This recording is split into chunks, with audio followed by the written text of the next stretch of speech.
Well, joining me for tonight's edition are the 030 regulars now, the tabloid terror, Mr. Rick Sky, and one of our regular chart commentators, and some will say chart boffin, Mr. James Masterton, on the right of your screen. Now, welcome, gentlemen. Thank you for coming with us. Thank you. Mr. Sky, we know your penchant for Billy, and we're not going to go down that particular avenue tonight. However, how effective is getting a surname going to be at relaunching her career? I don't think it makes any difference. I mean, I think that's quite a silly tactic. It's just to make her grow older. The sexual aspect of it is important, and as that clip showed, sometimes being too sexy might lose your very, very teen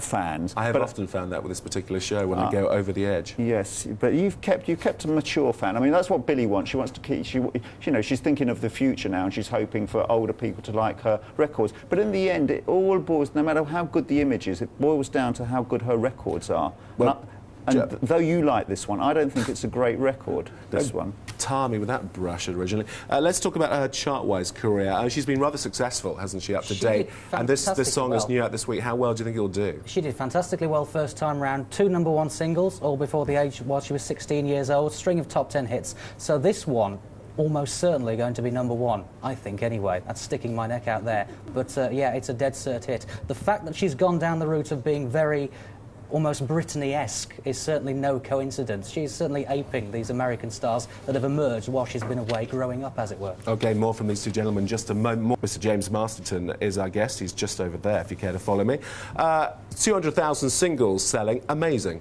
Oh, doesn't she look fantastic in that red leather catsuit? I wish I could pull it off. It's actually rubber, I think. Is it rubber? Yeah. That makes it even better, I suppose. We're rehearsing our gags, haven't we, James? Since your last appearance. Let's talk about the facts and the figures, though. 200,000. Just put that into context for us. It's a very impressive sale for a #1 single. Your average #1 single will sell typically around half that. It just goes to show that she is the undisputed queen of pop music at the moment. Nobody can touch her. It's her 3rd #1 single in a row, and she's, what, only 18 years old? Incredible. She was actually saying the other week, wasn't she, that she was a virgin, so no one is touching her.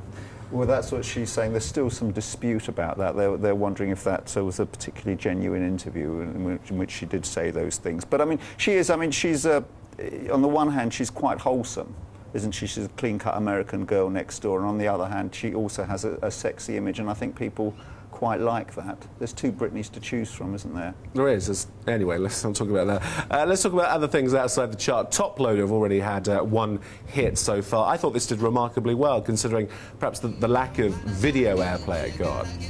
Suddenly a buzz around them. I mean, this song is actually re-released. It was out almost exactly a year ago. Didn't get anywhere near the top 40. Suddenly they are the band of the moment. Made it inside the top 10. What number did it come in at? Number 8, wasn't it? Something like that. Yes. I mean, they are definitely the band of the moment. They are certainly going to be this year's Travis. Their album will be topping the charts by the summer, guaranteed. Did you seriously believe that? Almost certainly, yes. So you wouldn't have said it otherwise, would you, I suppose?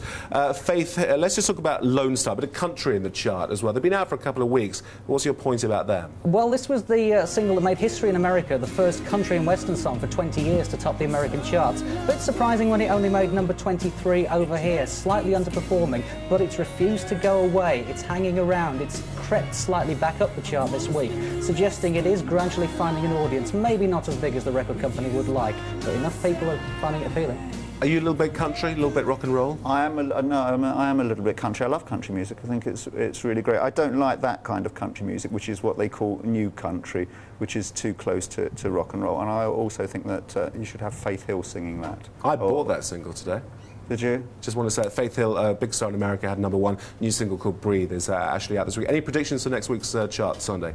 You've got the Billy single, which I believe is out this week. That's almost certain to be massive as well. Faith Hill, not too sure about that. She's only had 1 UK hit so far. She's not really enough of a name to definitely make a big impact, but I could be surprised. You could be.